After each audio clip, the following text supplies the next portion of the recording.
O sector pesqueiro galego presentará un recurso no Constitucional para evitar que se instale a eólica mariña nos seus caladoiros.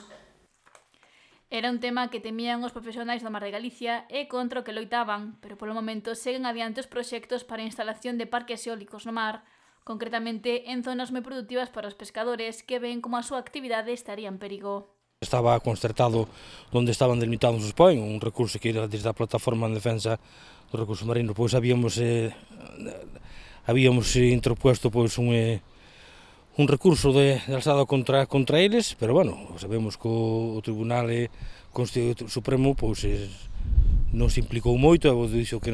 estaba ben feito, cando nós queríamos que non, porque non se tomaron medidas medioambientales, e agora volvemos a recurrir un recurso de amparo ante o Tribunal Constitucional, non? Proxecto da eólica mariña que está a atraer a numerosas empresas para construir estas plataformas. É un boom que agora que está máis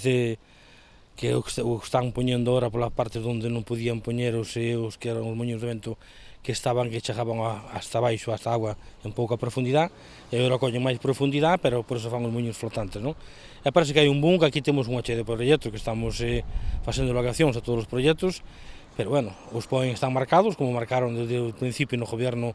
desde a transición ecológica, desde o departamento desde esa ribera, e, bueno, nós sempre fomos alegando que eses sitios non eran convenientes para a pesca, porque tiñamos barcos ou bancos moi importantes de pesca aí, e, bueno, eles seguiron para adiante e puxeronnos aí, non?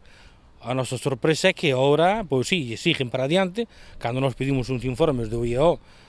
para que miraran o impacto tanto medioambiental como socioeconómico e como a ver que iba a pasar cos caladeros. E con todas as especies pelásicas que enchen esas zonas recollidas nos POE, e lamenta que non se fixera caso a esa petición.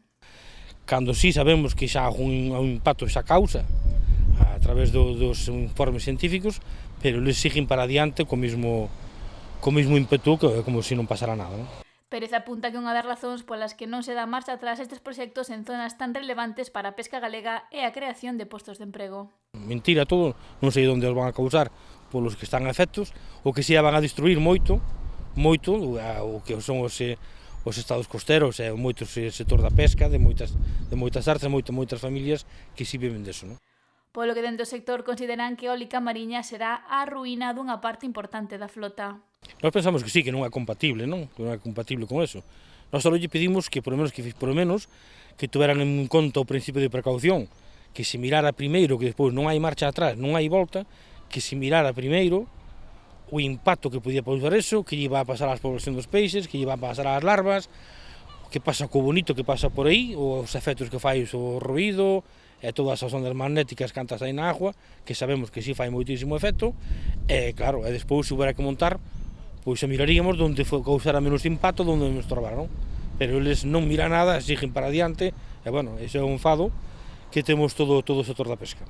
Sinálanse as zonas do mar próximas a Galicia pola alta concentración de ventos, polo que se produciría máis enerxía nos eólicos mariños, polo que os profesionais piden que se leven esas zonas e se deixen libre aos caladoiros. Hai sitios que son moi propicios, que hai moitísimo vento, pero nós sempre dixemos que nunca estamos en contra da eólica marina, pero sempre que non foran, que non suplantaran a pesca.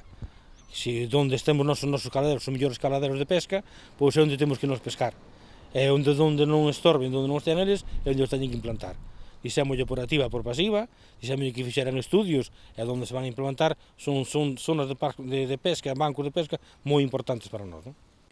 O Goberno Central aprobou o pasado martes o Real Decreto que regulará a eólica mariña, incluída a súa poxa.